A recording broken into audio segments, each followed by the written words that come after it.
Welcome and good evening. I want to welcome everyone and call to order the meeting of the Floresville ISD Board of Trustees for the date of February 2nd, 2026 at 6:30.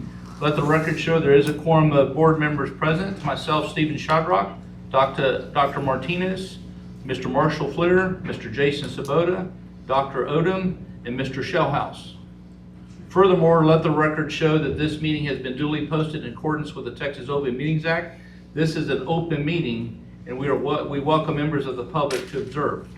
Please note the public comment should be reserved for the public comment portion of the agenda. We kindly ask that no comments or questions be made outside of that time. Should you have any comments or questions, you're welcome to contact the administration directly, and thank you for your cooperation. Dr. Odom will lead us in prayer, followed by Mr. Flitter with the pledges. Let's pray together. Heavenly Father, we thank you for this opportunity we have to gather together as a community tonight.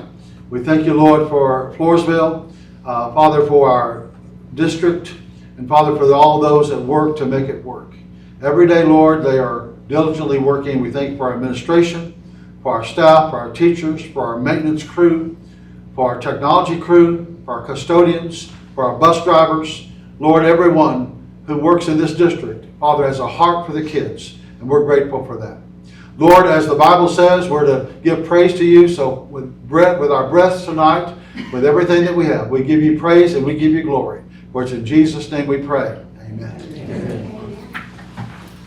I pledge allegiance to the flag of the United States of America and to the republic for which it stands, one nation, under God, indivisible, with liberty and justice for all.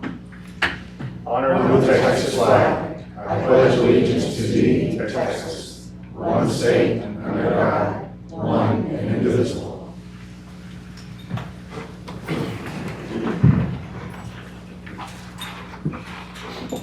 I will now recite our FISD vision and mission statements. The FISD vision statement is character, knowledge, and confidence. Our mission statement is FISD is committed to the development of innovative, lifelong learners who possess character traits to achieve personal and professional success. FISD goals.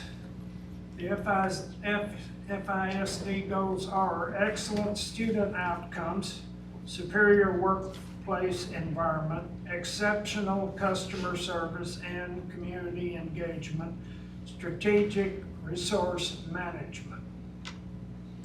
We will now do a round robin of the board recitation of FISD core beliefs.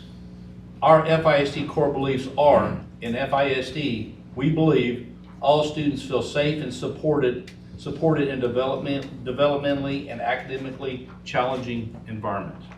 Families are welcome partners in their children's education.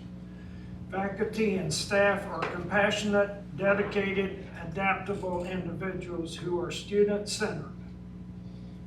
Campus leadership is fair, equitable, and clearly communicates and engages with stakeholders.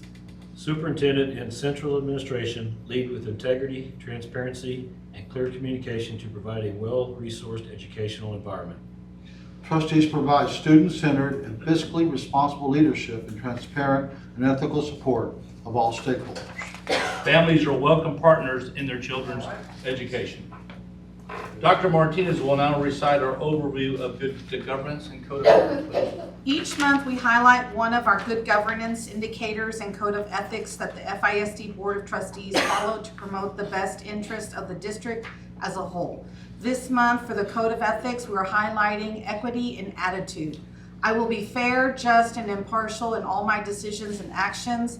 I will accord others the respect I wish for myself. I will encourage expressions of different opinions and listen with an open mind to others' ideas.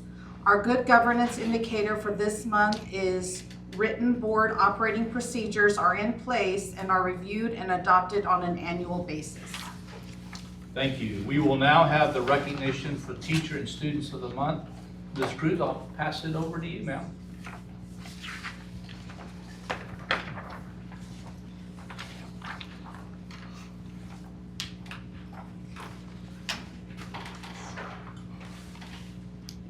Well, I'll start by recognizing our students of the month first. And so first I want to take some time to recognize Sofia Gutierrez.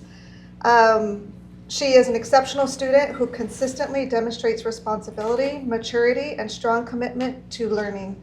Her teachers describe her as being dependable, collaborative, and a student who takes initiative with confidence and persistence. She serves as a positive role model for her peers and exemplifies the values that we strive for at FNE. At home, Sophia is known for being respectful and caring nature.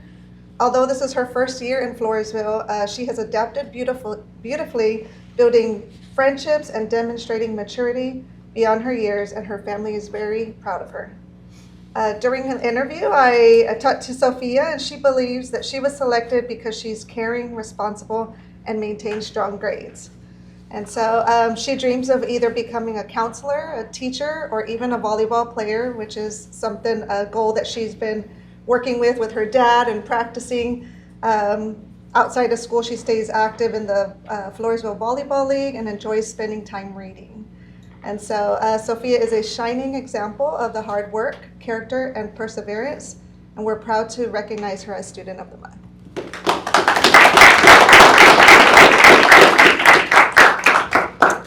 I also have the privilege to introduce Noah Belcher as our Student of the Month. He is an outstanding student whose character, work ethic, and passion for learning make him an exceptional representative for FNE.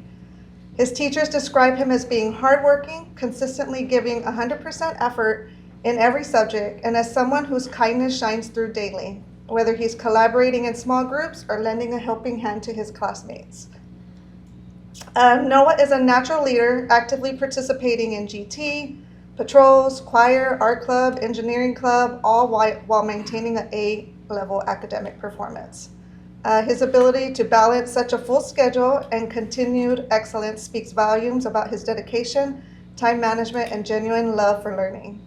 His parents share that he is responsible, compassionate, and always willing to help others, and attributes that to have him as a friend to all and a role model on our campus. When I talked with Noah, he believes that he was selected because he's caring and willing to help anyone in need. He hopes to one day become an engineer, an archaeologist, or a writer. And his particular passion for writing would be fantasy stories, he says. His favorite subjects are science and reading because it just fuels his curiosity and imagination. And outside of school, he also participates in the Wilson County Soccer League and enjoys reading. And so Noah's leadership, kindness, and drive for excellence make him a remarkable student and inspiring example for his peers. And so we're proud to recognize him also as Student of the Month.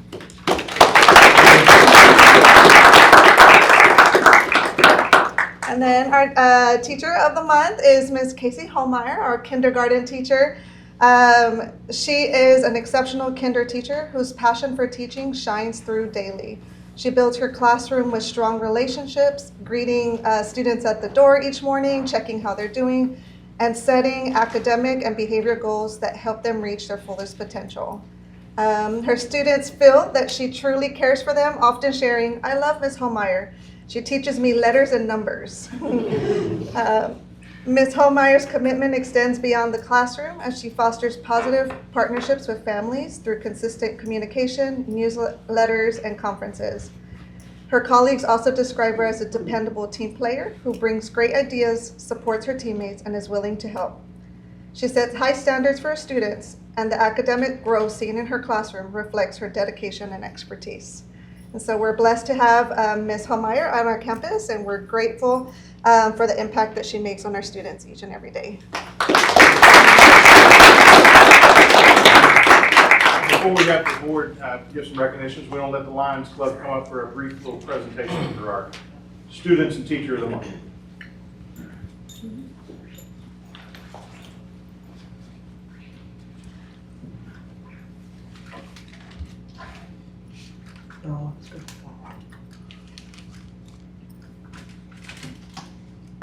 I'm going to present whatever order we're in. All right, Case. Wait a minute, that's not right. No, Noah, okay, you give This is just a little thank you for all the hard work that the teachers have done. And it's a thank you and a lion keychain and Whataburger. Thank you very much. Thank you very much.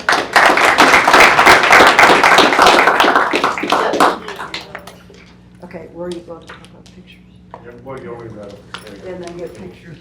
So on behalf of the board, each and every one of you, want to say congratulations. Very proud of y'all. Sophia, for your first year being here in Floresville, right? Usually it's hard for everybody to make that, to adapt to everything, but you've done it very well, and we're very proud of you. So keep striving and keep playing volleyball with your dad. It's fun. I know I do with my daughter, and it's memories that won't go away. So keep that up, and congratulations to you, and keep up the hard work. Noah, you like to read? My boy does too, so keep it up. See, y'all are going places, you're going places fast, and I like it. You want to be an engineer, huh? What kind of engineer you want to be, you know?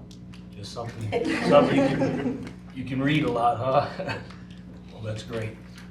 Miss Olmeyer, if anybody's ever had their kid in Miss Olmeyer's class, you know why she's standing up here. Thank you. She's a very, very good teacher, so I want to say thank you for all you do for our kiddos, and it means a lot. My kiddos absolutely loved having you.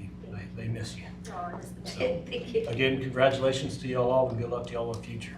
Thank you.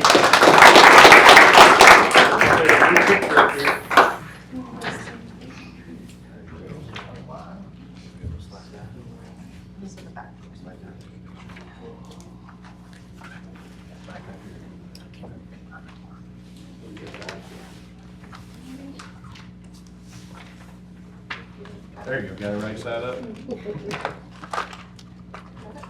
There you go. One, two. Got it. Thank you. All right, hold it for a second, let the parents take the picture. Ready? One, two.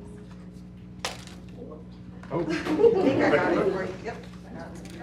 Parents, come on up, you want to take a picture? Here, come on, Noah. There we go. I got it, stop. Mr. Gilstrap, you know, for you. One, two. Thank you. Grandparents? Yes, ma'am, grandparents. All right, Lions Club, y'all want to come back in and take one more brief one? And your lines come too. All right. We'll get Michael up here. All right. One, two. Got it. Thank you. All right, thank y'all very much. Thank You don't mind shaking the board members' hands? Yes. Noah, Hands are congratulations, free. man. Sorry. Shake their hands and I'll get it back to you. It's a long court job. Congratulations. Thank you so much. Thank you so much. Thank you. Congratulations. Thank you, ma'am. Congratulations. Proud of y'all. Great job. Good luck. Thank you, ma'am. There you go, Noah. Good job, sir. Thank you, ma'am. Congratulations.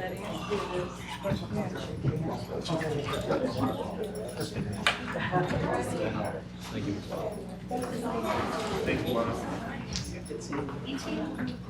His hands like that.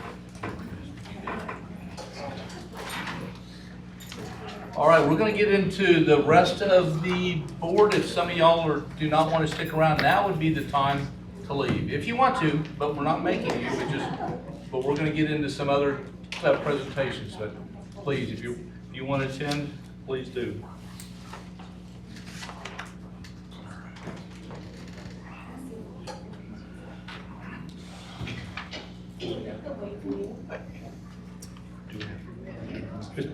Ms. Peach, do we have any public comments? Thank you, ma'am. We will now have our public hearing to discuss the 2024-2025 District Annual Report of Texas Academic Performance by Ms. Brooks. Brooks. Good evening, President Shadrach, Dr. Gilstrap, Board of Trustees.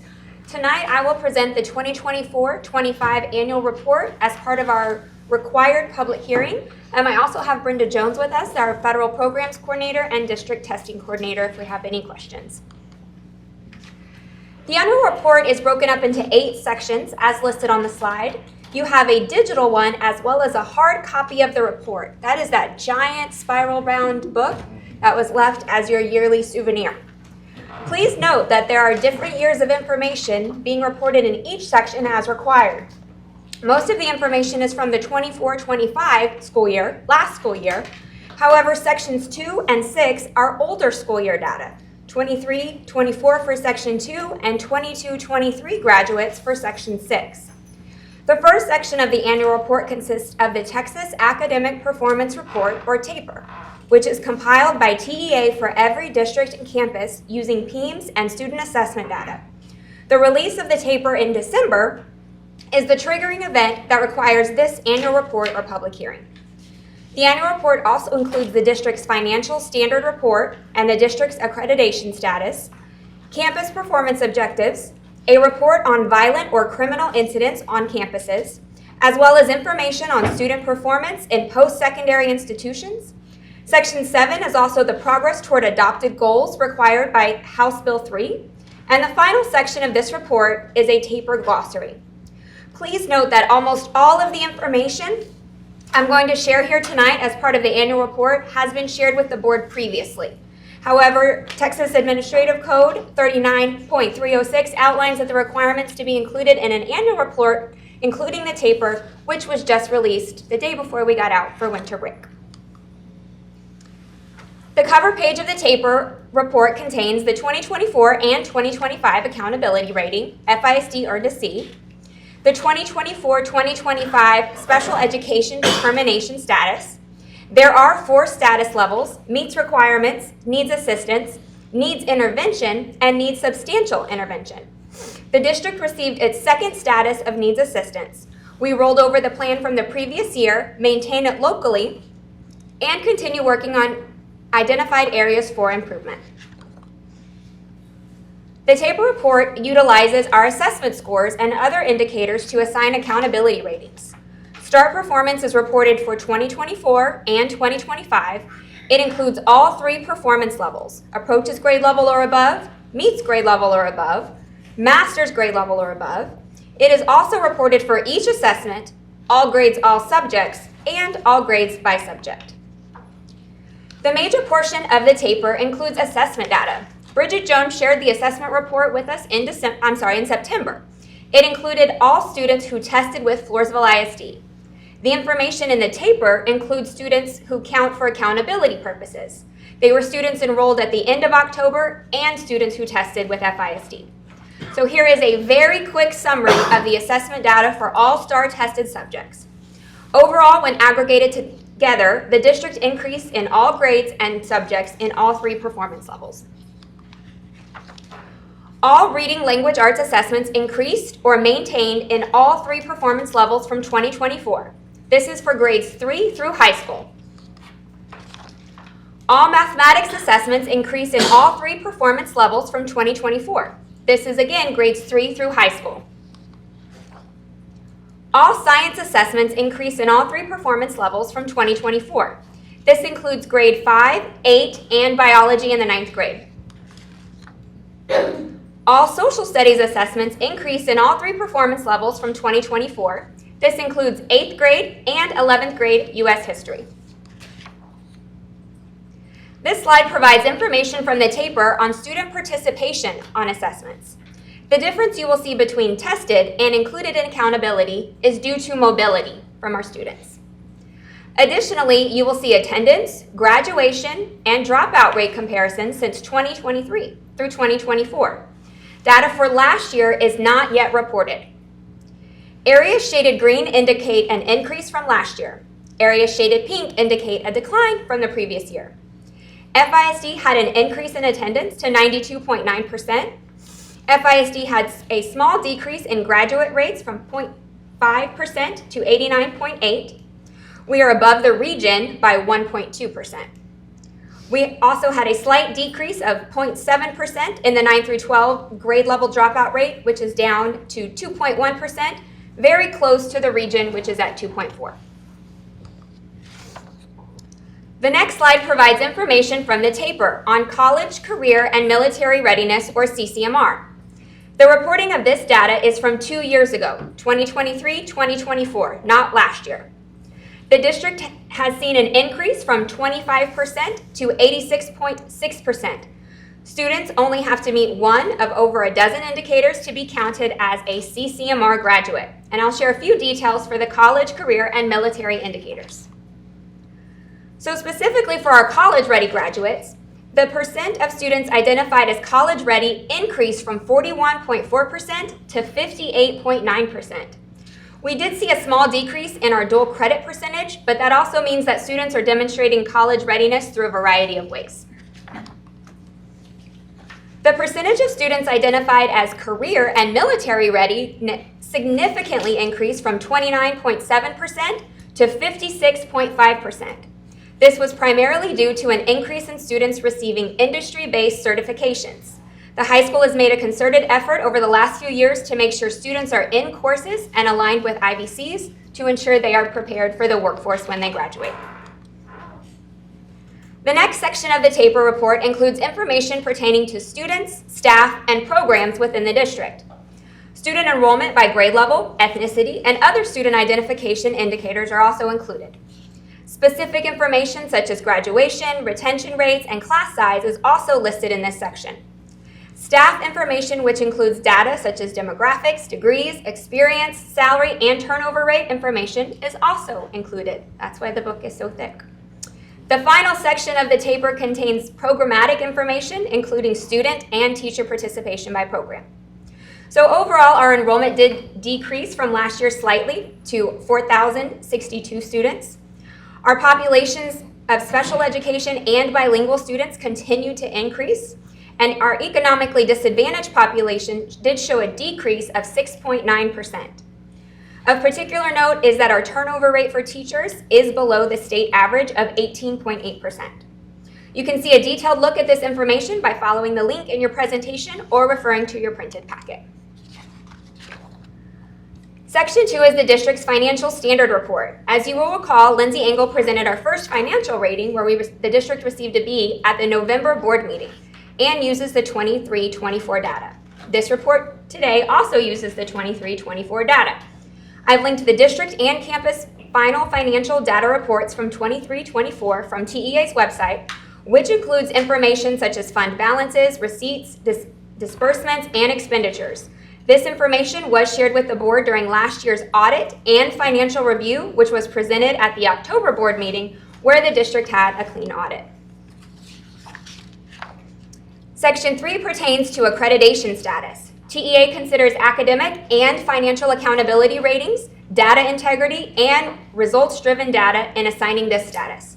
However, this year TEA has not yet released an accreditation status since the accountability system had been delayed, which we reported in August. Last year's rating of accredited is the most recent rating available. Section 4 of the annual report is campus performance objectives for the 24-25 school year. Each campus developed and implemented a campus improvement plan, or CIP, as required by TEA.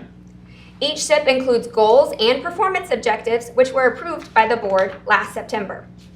Each campus periodically measures progress toward its performance goals. So just as I report progress on the district improvement plan strategies, campuses also review progress 3 times a year and then make a final progress check in June.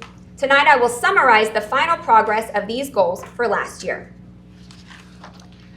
The first goal for each campus was excellent student outcomes. Each campus had objectives and strategies for this goal. While 11 of the 24 performance objectives were met, several performance objectives made significant progress, with one performance objective being exceeded.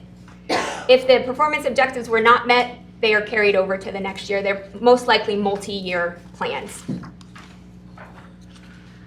Goal 2 for every campus was superior workplace environment. Each campus has had objectives and strategies to address this goal that are more campus specific when you look at the campus improvement plans. Of the 19 performance objectives, 9 were met and 1 exceeded. Again, although progress was made on all objectives, most strategies were continued into this year as well.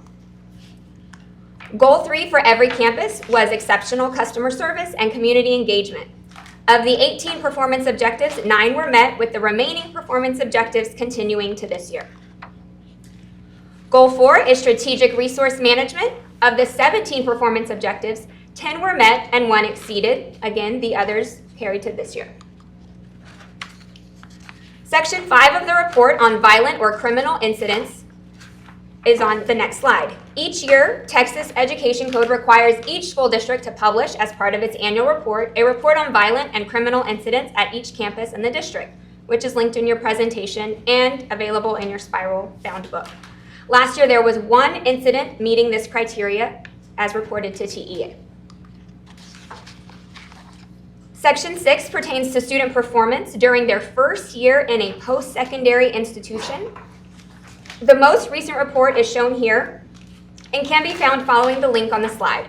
Please note that this data is on our 2023 graduates who were enrolled in a Texas post-secondary institution during 2024. 69 students of the 98 who reported, or about 70% of the students who went, had a GPA of at least a 2.0 or higher. Again, this data is sometimes difficult to collect. As you can imagine, these are kids who graduated and moved on. Section 7 contains the status of progress toward our House Bill 3 goals. This report is at the meets level performance for TAPER. We exceeded our 2025 goal for reading and increased 4 points from the previous year. We were 1 percentage point away from our goal in math, but we did maintain our percent of meets. As previously stated, our CCMR indicator increased to 87% for the 23-24 graduates. The final section of the annual report includes a glossary for the TAPER report, which includes definitions, methodologies, and data points used in creating the report. This concludes FISD's annual district report. The report will be posted on our website. In addition, there will be paper copies available at our central office and all campuses. Are there any questions about the information presented in the annual report? It's good information, a lot of information, but it's good to see that our scores are going up, both meeting, approaching, and masters. It's good to see that. A lot of big uptick, especially in the college, which is great. Yes, and the data that we're collecting currently shows the same uptick, actually even a little bit higher. So we are anticipating even more CCMR graduates this year. Okay. Are there any questions about the information presented? Because this is also a public hearing. Okay. Thank you, Ms. Brooks. Thank you. We will now have the superintendent report by Dr. Smith. Yes, board members, want to share some good news, continuing that about the college preparedness. This past semester in the fall, we had 306 students that were taking at least one dual credit class. Of those, they completed 544 courses. So that's over 1,500 college hours that our students were able to complete this past semester, that with a 94% passing rate. So congratulations to those students, their families, and a big thank you to the high school administration and their team, the teachers, the counselors, for making it all possible. Don't forget that we do have a lot of these are freshmen that are involved in our early college high school that we just started for this year. So not only are they upper level students, but they're also freshmen. And also don't forget, once again, this is at little to no cost to students. So our students benefited from over 1,500 college hours in one semester. So great job and kudos to them. And it's all online. No, not all of it. There are some face-to-face courses at the high school that are dual credit, but a majority of those are online. Yes, thank you, sir. In January, the Finance Committee met with TASB as well as WRA. TASB provided the results of the staffing review completed during the fall semester. The review indicated that we are within the norms of staffing in all areas, including administration, compared to similar districts across the state. There were minor suggestions and changes that will be addressed through our budgeting process as we go into next budget year and school year. The committee also met with WRA architects to discuss an agreement to provide long-range planning and facility planning services moving forward. More information on that will be coming soon as we begin that process once again. Don't forget, board members, Region 20 Board Summit will be held at Tapatia Springs in Bernie on February the 22nd from, that's a Sunday afternoon, from 2 to 5. For those of you that would like to have a ride, if you're going to need a ride, please let us know. We can meet up at the church, at the Oak Hills Church, and carpool from there. We can also carpool from town if we need to, but we'll need to leave in time to get there by 2 o'clock. So let myself or Alyssa know if you're going to need a ride for that. Posting the board member or board agenda so early now, we did have a few other things I wanted to add in. This past week, we've been working with a boiler over at the competition gym. It started going downhill about 2 months ago, so we started the process of collecting bids and really trying to limp that along to get it through the season. This past week, it finally went kaput. It's not holding water anymore, and so we did reach out. We had 4 bids, and so we are executing that and purchasing a new boiler.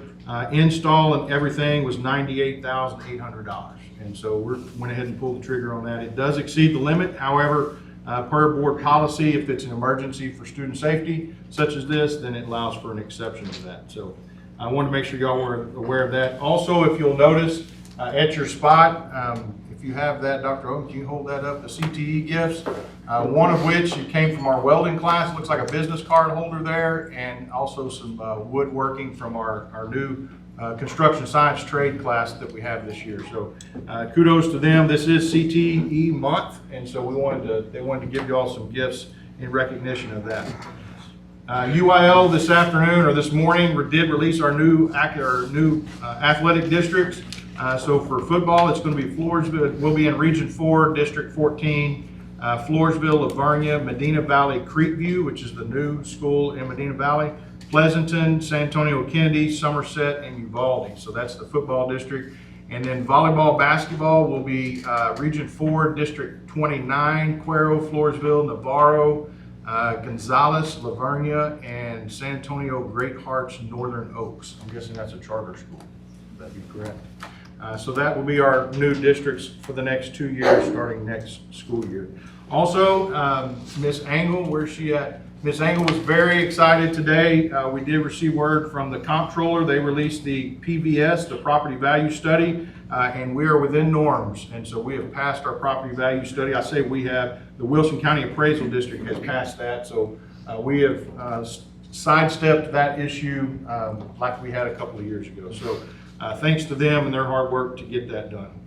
Also below you'll find the enrollment and attendance numbers. Enrollment as of last Friday, or was it 2 Fridays ago whenever we printed this, was 3,871.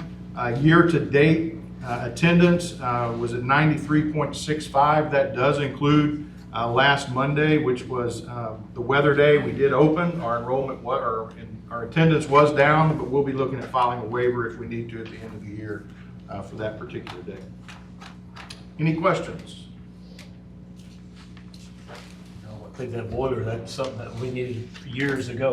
We needed to work on, so finally trying to string it along all this time. We tried to limp it along a little bit more until we could get the bids together and get board action, and then finally just went kaput at the very end. And we've been pretty grateful. This past Friday, we had no heat in there, but the gym actually felt good. I actually asked and looked, talked to some people, and they said, "Oh, it feels great in here."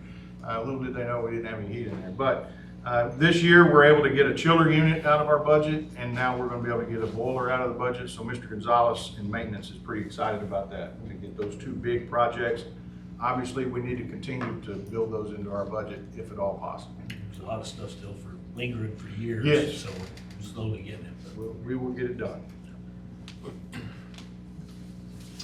Next on the agenda is item number 5, action items. First action item is a consent agenda by Dr. Gilstrap. Yes, board members, consent agenda consists of the typical, but we do have 3 donations that we want to express gratitude for, as well as make sure the board approves moving forward. The Floresville ISD Education Foundation has donated $136,796.46.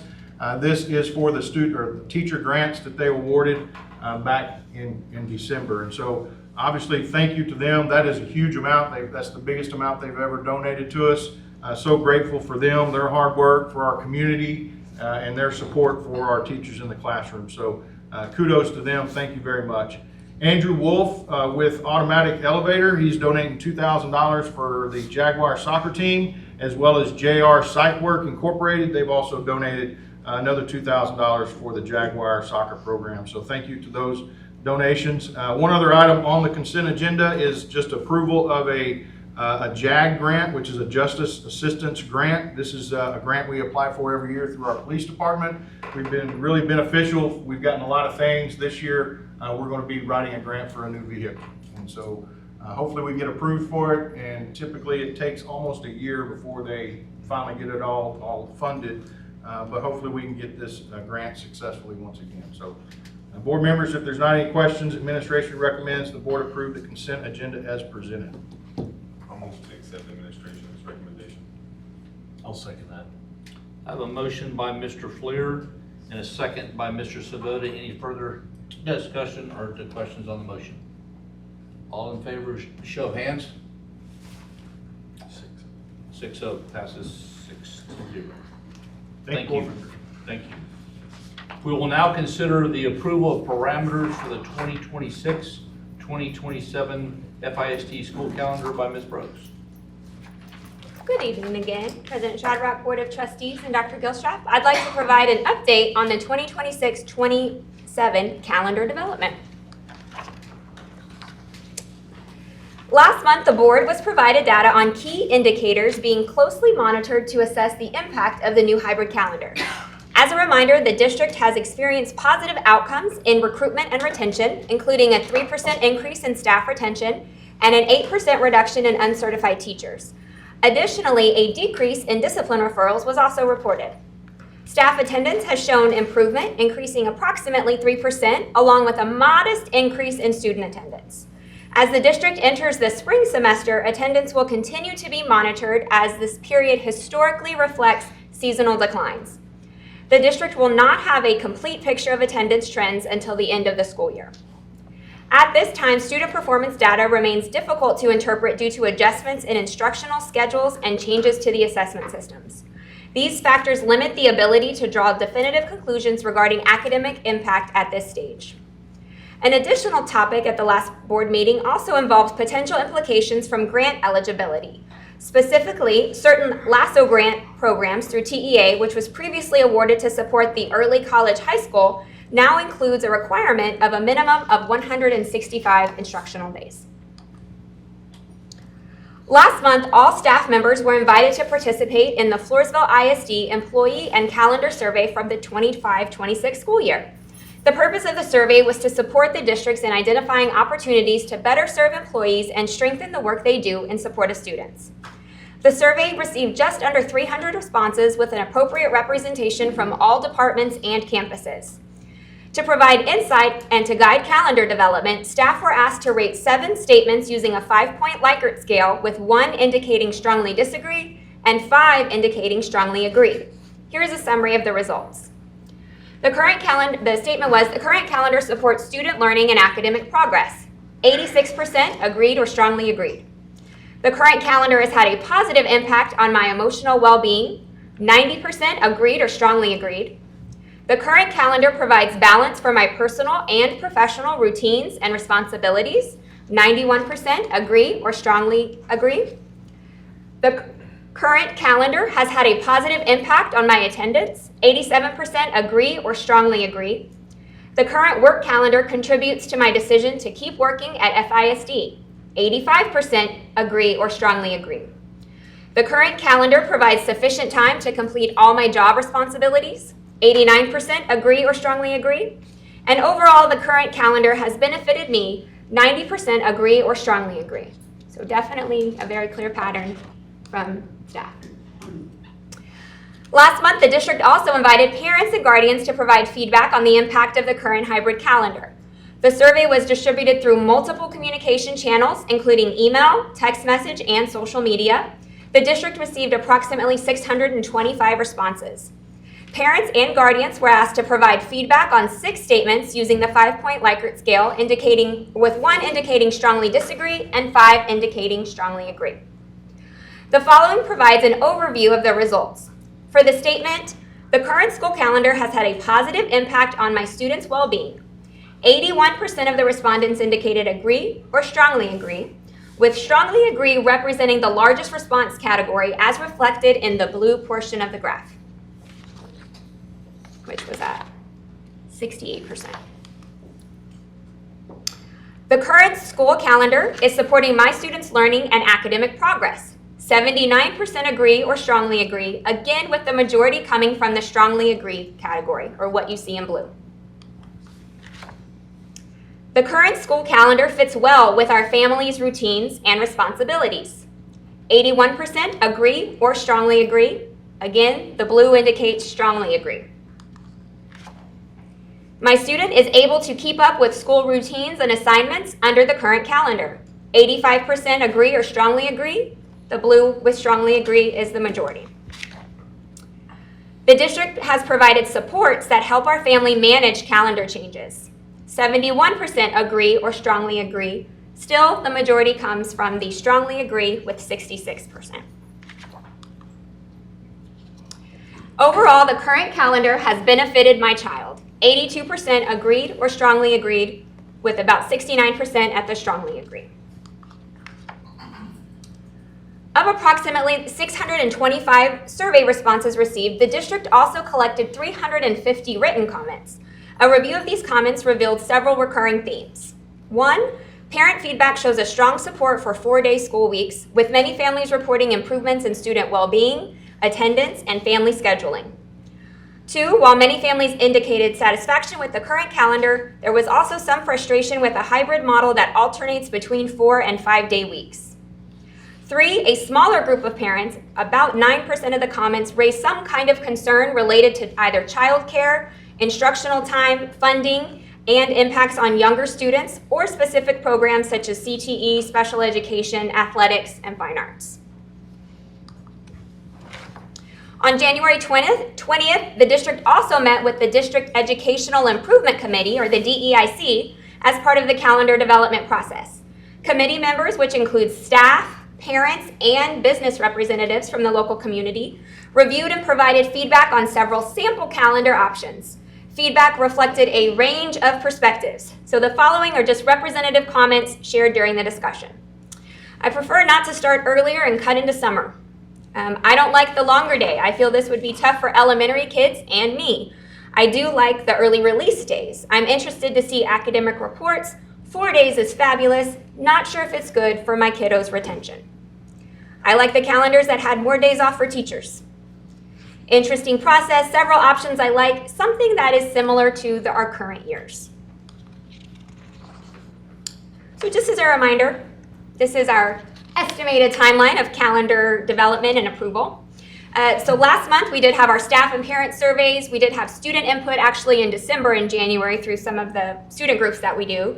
The DEIC provided input, and we continue to review data and attendance and student performance. And so we're now in February, where we are going to discuss potential parameter development, create draft calendars based upon the input and requirements. The calendar committee would then select some of their top choices, and the staff would vote on the top choice. Administration hopes to bring a calendar for approval to the board in March. And so we are right here. So at this time, the board is requested to provide guidance regarding the number of instructional days, the number of instructional minutes per day, and the latest acceptable end date for the school year. Can you repeat what you said about the 165 days? Yes. Sorry, my animations didn't pop up at the right time. But yes, so we have seen a trend with some of the grant applications where last year we saw a trend where they would ask, are you a 4-day, a hybrid, or a 5-day calendar? TEA honestly has not done a great job in defining what each of those are. And so now we have seen that question change to, do you have at least 165 school days? So it's not on all grants. You hear us applying for other grants, but particularly the grant that funded our ECHS, our early college, that grant would require it in the future. It's not affecting us now, but that is something that could potentially affect us if we were to apply for another grant or a similar grant. And currently we have 164 days. 164, yes. Currently. Yes. Board members, in the packet, there's a little chart there with some different examples, kind of giving a traditional, what minutes would be, what instructional days would be like, staff days as well, and then a more of a straight 4-day, and then something similar to what we have now, or what they call a hybrid model.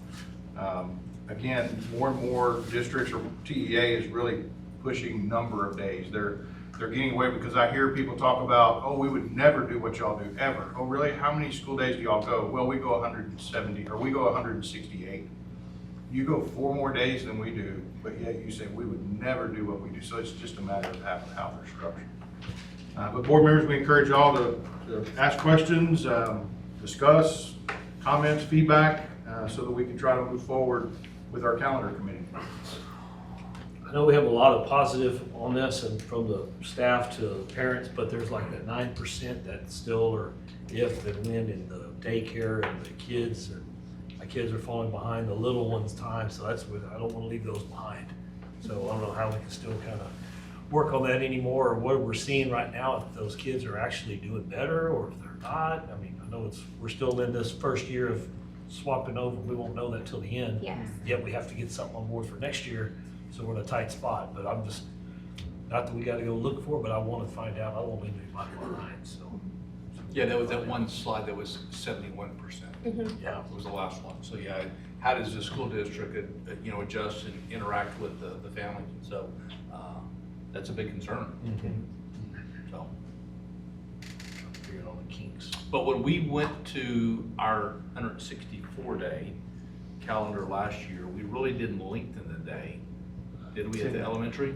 At elementary, the day lengthened by 10 minutes? And then actually at secondary, it decreased because we were going away from the 5x5. So about, I think, 10 or 15 minutes at middle school and high school actually decreased. And so we're currently at 470 minutes a day with 164 school days. And no half days. And no half days, right. Their day increased by how many minutes again? At elementary, 10 minutes. 10 minutes. And if we did a full 4-day, their day would increase by another, 30 minutes? 30, pretty much, yeah. So most 4-day calendars are right at that 500 minute, about 30 more minutes onto, well, it'd be 30 minutes onto everybody because everybody's at 470 this year. And that's trying to keep their summer, if we had the parameters there. Not starting too early. Yeah, not- Yes. And not going into June. So you're right. So we can do a 4-day. Question is, how long do you want the school year to be? Yeah. Yes, this is true. Yes, we could start the last week of July, maybe, and not have to go 500 minutes, but Yeah. it could be more days, fewer minutes a day. Because summer now is how many weeks? 10?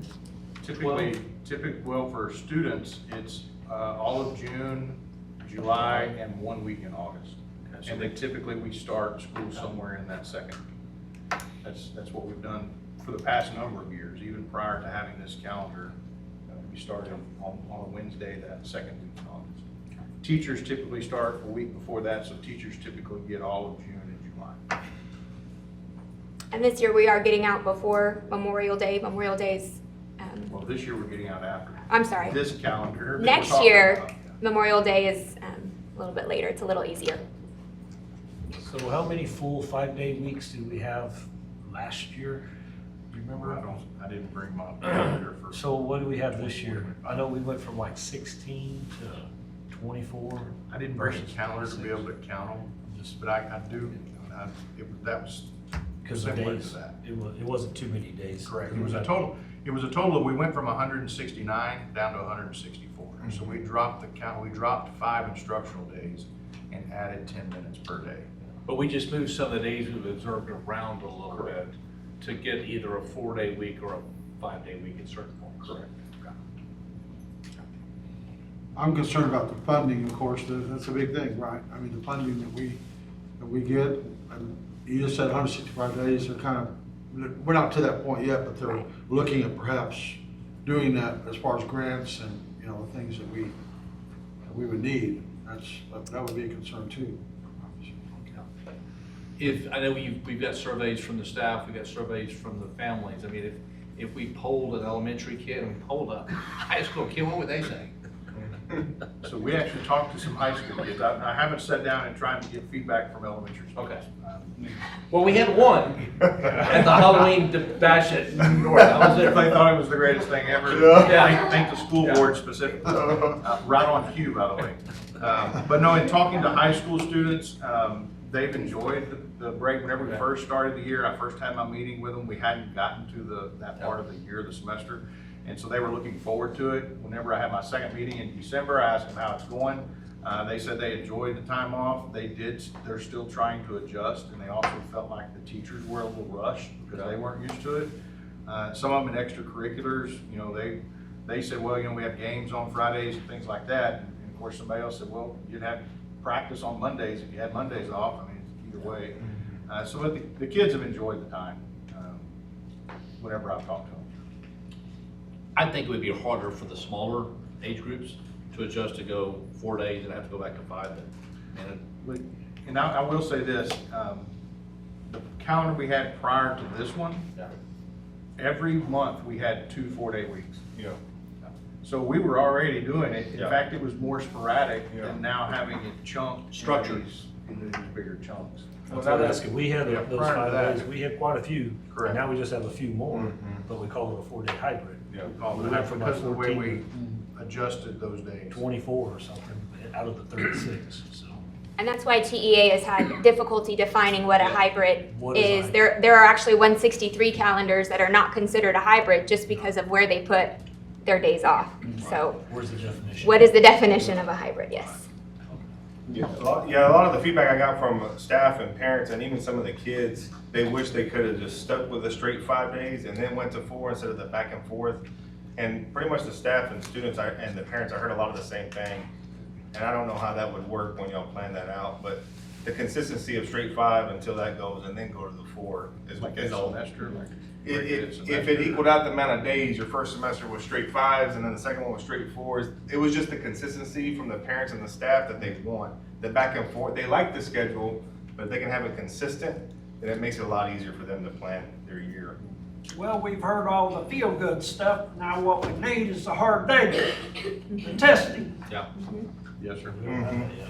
We just don't have those results yet to be able to. So first make year that decision. And normally we won't get that till, June. yeah. That would be the final data. The Yeah. earliest we could try to make predictions would be like mid-March, to be honest. So the assessment systems changed for the first semester. Obviously, high school's going through some big changes coming off the 5x5. So those students weren't testing EOC in December like they were in the previous year. So again, the data is just not comparable. We certainly have data with how students are performing, but not in the context compared to last year until about mid-March.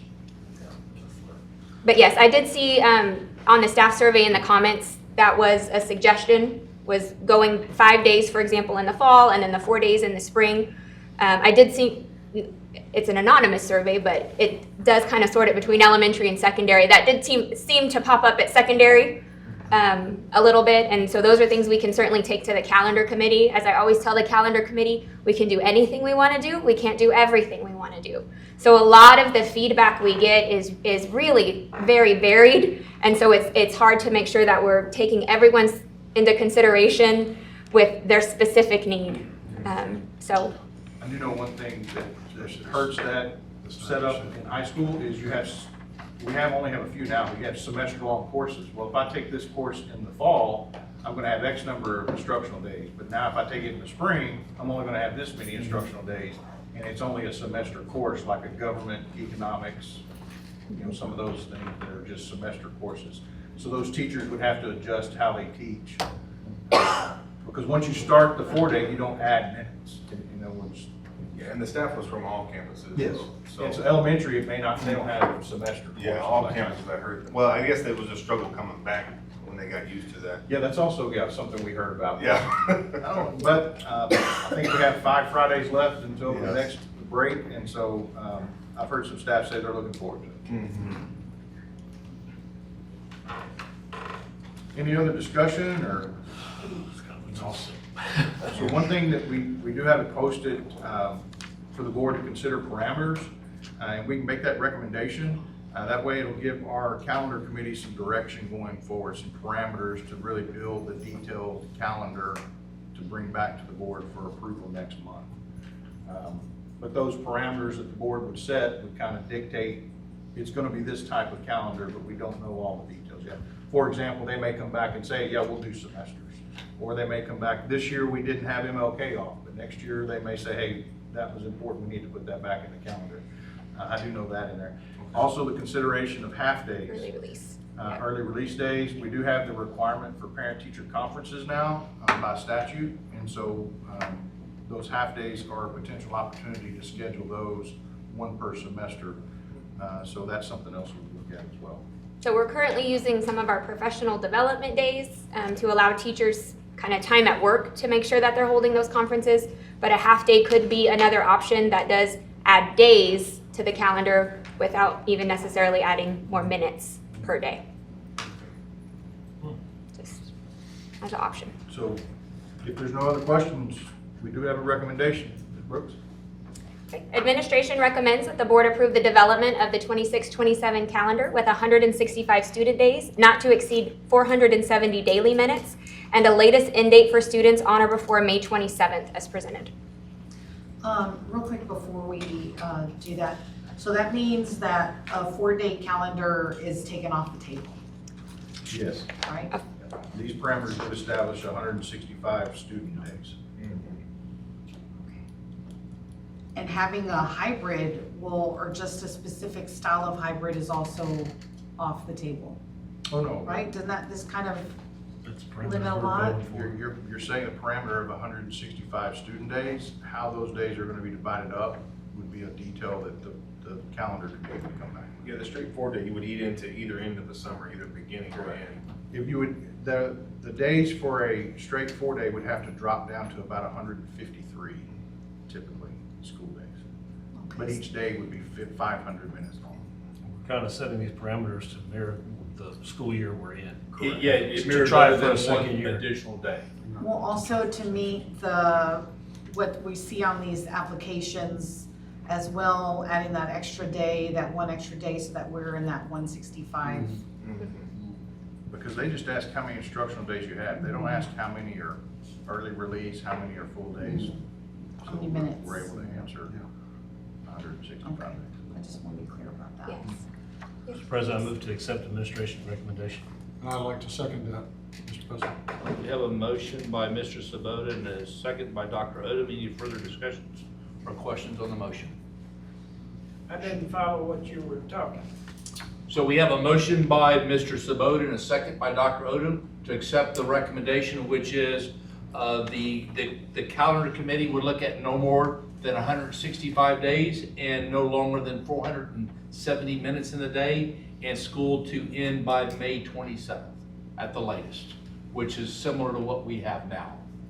So that's the motion on the table. It's been motioned by Mr. Sabota, been seconded by Dr. Odom. Any further discussion or questions? Show of hands in favor.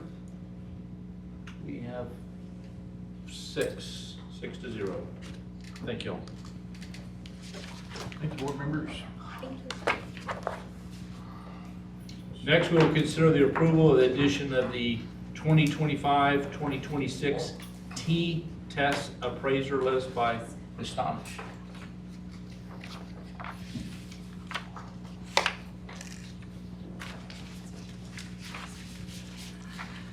Good evening, Board President Shadrach and Dr. Gilstrap and Board of Trustees. So I came to you in August to approve our T-test appraiser list, but there's been some personnel adjustments at the high school, so there is a need to update the list of certified T-test appraisers. Attached is a list of updated recommended T-test appraisers for the 25-26 school year. In addition, according to DNA Local, the board must approve alternate appraisers, and it is the recommendation of the administration that the updated list be approved as presented. As you'll see in yellow, the only addition, the only change to that T-test appraiser list that y'all approved in August is the addition of Ms. Cindy Valdez, who is the acting interim assistant principal currently at the high school. And she's completed her. She is a certified administrator as well as a certified T-test appraiser. Are there any questions on the T-test appraiser list? So administration recommends the board approve the 2025-2026 updated list of T-test appraisers as presented. I move to accept the administration's recommendation. We have a motion by Dr. Martinez and a second by Mr. Flutter. Any further discussions or questions on the motion that's been made? Show of hands in favor. I don't know what you're doing. So we're adding an appraiser to the approved appraisal list for teachers. We had some changes in our administration at the high school this semester, and we now have an interim assistant principal. She's completed her certification to be a T-test appraiser. We just need the board to approve her to add to the list. And T-test, What kind of appraiser? a T-test is how we appraise all of our teachers. They do observations, have summatives with all the teachers. It's how we evaluate staff. All right, got it. So it's a personal evaluation of how you're doing your job. They have to follow criteria and they have to be certified. So there's a list of these people at each campus, and we're just adding. Yes, and this it's all the administrators of each campus, and they have to go through a specific training along with their administration certification to evaluate teachers and other personnel. Okay. So we still have the motion on the floor by Dr. Martinez and second by Mr. Flair. All in favor, show of hands. We have 6-0. Thank you. We will now consider the approval of the waiver regarding teacher certifications, again by Ms. Thomas.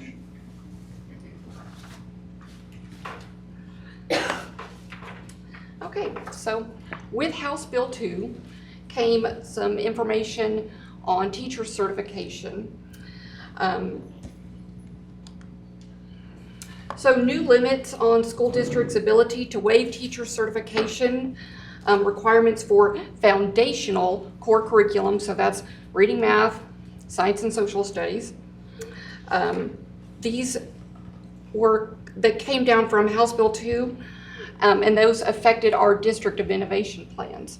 So basically, some languages in House Bill 2 now that we can no longer exempt ourselves like we were from some of the teacher certification laws that because of House Bill 2. So the state has developed a 3-year plan where districts can no longer, so next year in 26, 27, teachers can no longer include K through 5 teachers with reading and math. We cannot exempt ourselves using the DOI exclusions. So that's basically every single one of our elementary teachers. And in 27, 28, the next year, that will also apply to our secondary teachers. So it's a 3-year phase out where they're saying that districts can no longer use the DOI exemption around teacher certification. So the plan is by the 29-30 school year that every single teacher has to be certified if they are teaching a foundational course, which is your math, science, social studies, and English language arts.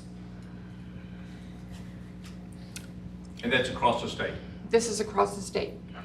So they have allowed an exemption if you submit this waiver, and you have to create a transition plan, which this is our transition plan, saying how the district is, how it has a plan over 3 years to make sure that all teachers in those foundational courses are certified. So the impact in Floresville ISD, so for this next year, 2026-2027, currently we have 16 K through 5 teachers that are not fully certified in the elementary area. 2 are certified in secondary. So out of those remaining 14, they are all degreed. They are all currently in alternative certification plans, but they have not completed those plans. Those could be they might have not passed their certification test, or they might just not be completed with the program. The program has classes and online things that they have to complete. But so those 14 teachers would not be allowed to teach at Floresville ISD next year. So of course, we've talked to some of our principals, and some of these teachers are very impactful in a positive way in the classroom. So denial of this extension would result, of course, in loss of teachers and create additional staffing challenges. So when we look at the years 2028 through 2030, so the second and third year of this 3-year plan, currently 15 of our secondary teachers are not fully certified. Out of those 15, 4 are certified in different areas. So out of those remaining 11, all 11 are degreed, all have at least a bachelor's degree or higher, and they are all currently enrolled in an alternative certification plan.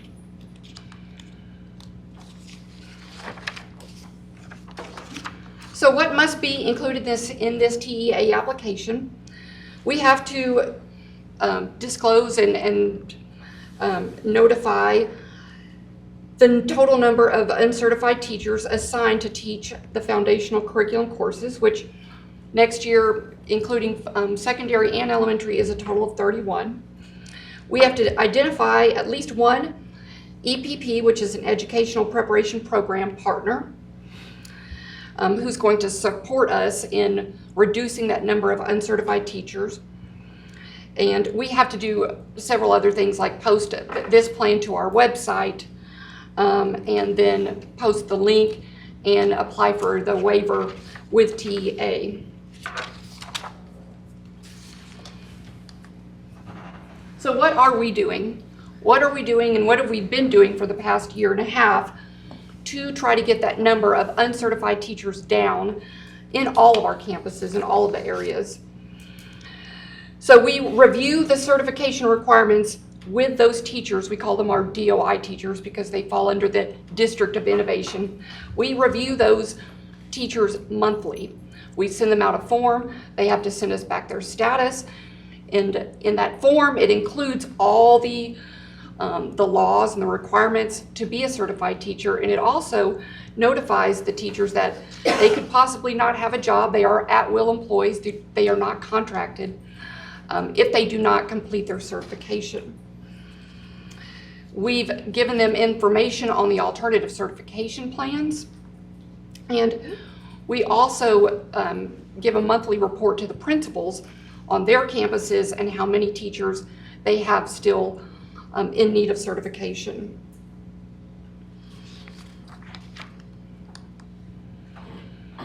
Our EPP partners, we've had several meetings and discussions with Region 20, who has the top program.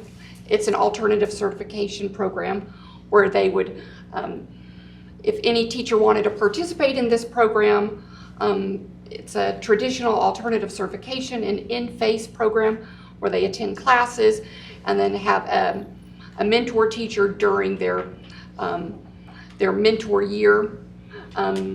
Most of our teachers all of those 31 teachers are in some type of certification plan, alternative certification plan, and most of them are with the Texas Teachers of Tomorrow and Teach Worthy. And so those are also our listed EPP partners, which is a requirement to submit this waiver.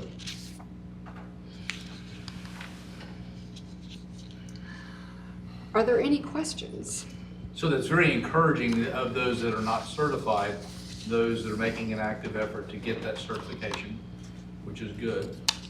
But and obviously they're aware that because without that, potentially their job is not secure. Yes, sir. About 2 years ago, we were about at 55, close to 60. And so we've really worked hard. We did not hire any uncertified teachers for the 25-26 school year. These 31 teachers are all teachers who, most of them have been with us for at least 3 years. And in those 3 years, maybe year 1 and year 2, they could have been working on their certification, but we have really turned up the pressure, you could say. They understand the urgency. They understand the urgency monthly, all the time, of the need for them to be fully certified. We also have a few that are, we've had some that were just recently got certified. Yes. At the end of I just got an email over the weekend, and so that elementary number might drop 1.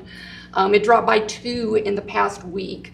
And so I think this time of the year, is the time that, you know, they're finishing up their modules is what they're called, and taking those certification tests. So I hope by the end of May, that number decreases again. And of course, before the beginning of the school year, that it would once again just keep on decreasing.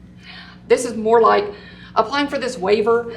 To me, it's more like an insurance plan. We don't want to use it. Our goal is for 100% of our teachers to be fully certified, and we do not want to hire any more uncertified teachers. But there could be a circumstance that that we need to hire one of those back, one of those uncertified teachers back. These teachers know that there is no letter of assurance at the end of the semester, at the end of the year, and we intend to post the positions and go out and recruit certified staff.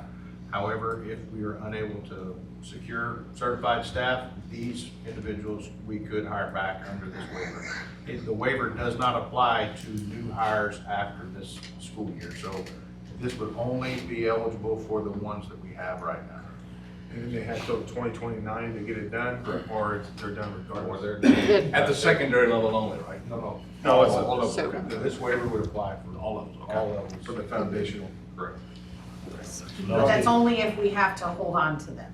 Correct. Yes. We can only use this if We we don't, can't you're out. fill that Right. position with a certified staff. Right. And then if we can't go get somebody else, we would have to get that person back.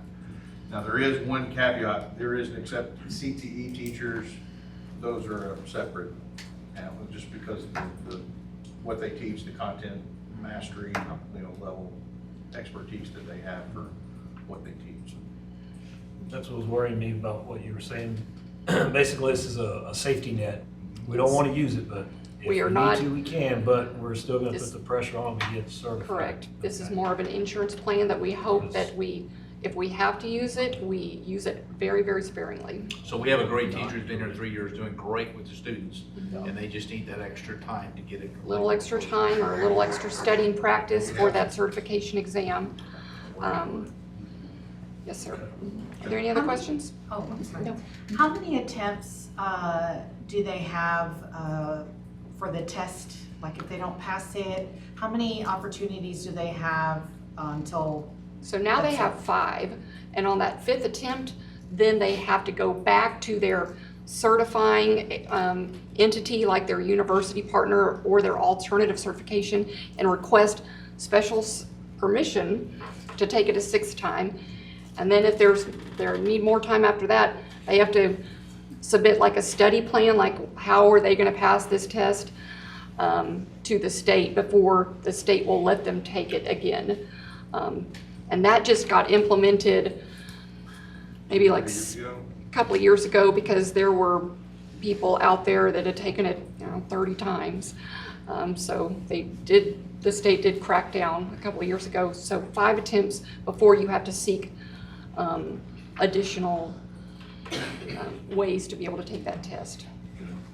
$100 a test, so you don't want to take But it. it happens. It happens. Yeah.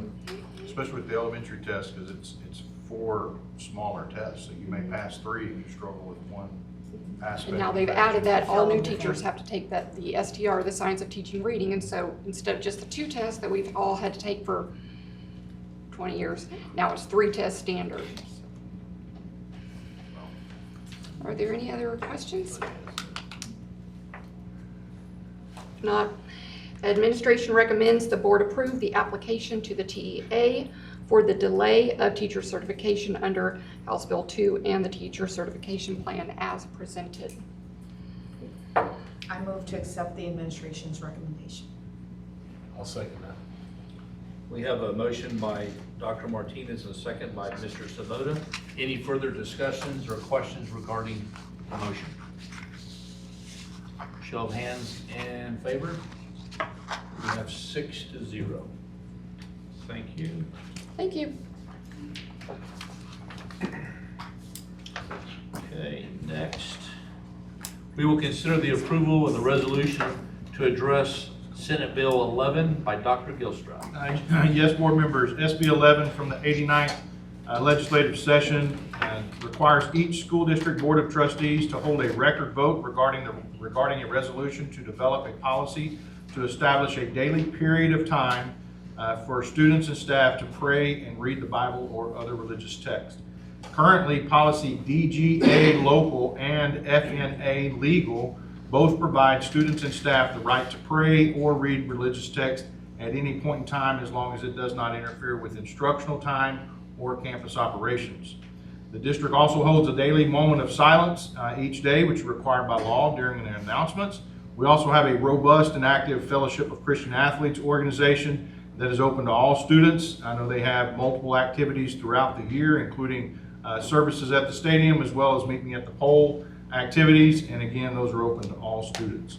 So there are also concerns regarding instructional minutes and instructional time because they have not released what the definition of a period of time would be. So if the resolution is approved, we will have to go back and make adjustments to DGA local and FNA legal, or excuse me, local. Will have to be updated in the future. But at this time, the administration would recommend to the board to not approve the resolution as presented.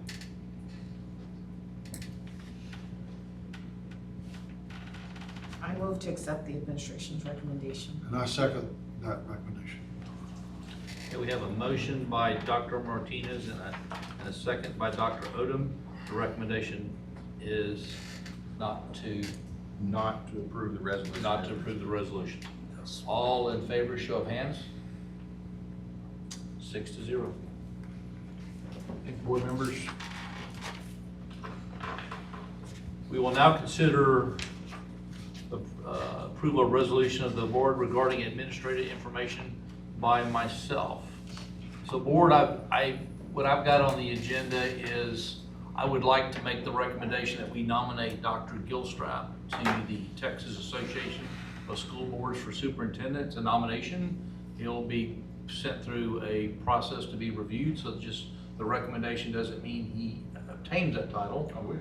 Well, we wish and we would support you in that, but this is the board's recommendation to submit that and complete the necessary paperwork and documentation that'll be submitted to TA, and we're recommending Dr. Gilstrap. A lot of it's been his time, his leadership, my time on the board, a lot of things that we've seen and done. We talked about that today. We got the good news from Lindsay that our property taxes are in that. I remember a couple of years ago, we were sweating we were gonna be $1 million in the hole. And through, your coordination with our attorney, took a little while, but it cost us a thing, but we were back in the good graces. There's been a lot of things from us talking about this hybrid calendar to your contact with other school superintendents, how many good discounted buses we got. I mean, that's just an illustration of your collaboration of your peers and the money that saved the school district. I mean, there's a long list of things you've done for the school district, and we would like to recommend you for that opportunity. So, any further questions or discussions of the recommendation? I think he's led this district to a good area where we need some change over the years, and we're seeing that. So we want to thank you for that. So very, very strongly for this. Hopefully we get this nomination. Yes, yes, and it's way past time that you get it. You've led our district in every way and excellence in everything that you've done. Your communication skills are outstanding. We know what's going on all the time, and we appreciate you. We appreciate you. It would go, whether it was, depends on you ask. Last Monday when we had school, I think it was an illustration of your leadership, making sure the schools were ready. Yes. Buses ran. Sure. The class was warm. Yeah. So, anyway, that's my recommendation. I need a motion to accept your recommendation. I second that. Dr. Gilstrap. Okay. Mr. President. So I have a motion by Mr. Sabota and a second by Dr. Odom. Any further discussions or questions of the motion? Show of hands. In favor, 6-0. Thank you. board members, thank you for your support. Y'all make it an easy job, being superintendent, working with a great team of 8. Thank you for this nomination. It's a tough process, but I appreciate the opportunity to potentially move forward in the process, so thank y'all. Thank you, sir. Lastly, we'll consider the approval of contract personnel by Dr. Gilstrap. Yes, board members, we do have some contract recommendations. We've had some positions open since Christmas in that break, so we do have 2 teachers we want to recommend. There were 3 on the list, however, we're down to 2 recommendations we want to make. So, board members, we are recommending, administration recommends the board approve probationary contracts for Morgan Friesenhahn and Julie Wilson. Ms. Friesenhahn will be at South Elementary, and Ms. Wilson at the Early Childhood Center. These will be only for the remainder of this school year. Okay.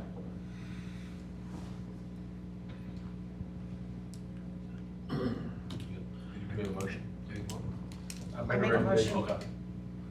Go ahead. I move to accept the administration's recommendation. I'll second. We have a motion by Dr. Martinez and a second by Mr. Fleer. Any further discussions or questions about the motion? Show of hands in favor? 6-0. Thank you all.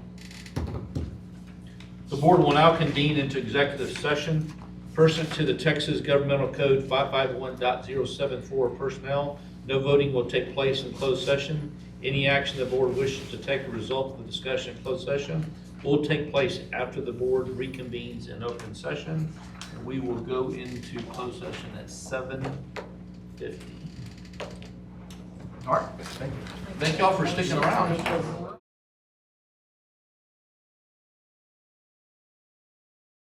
We are good.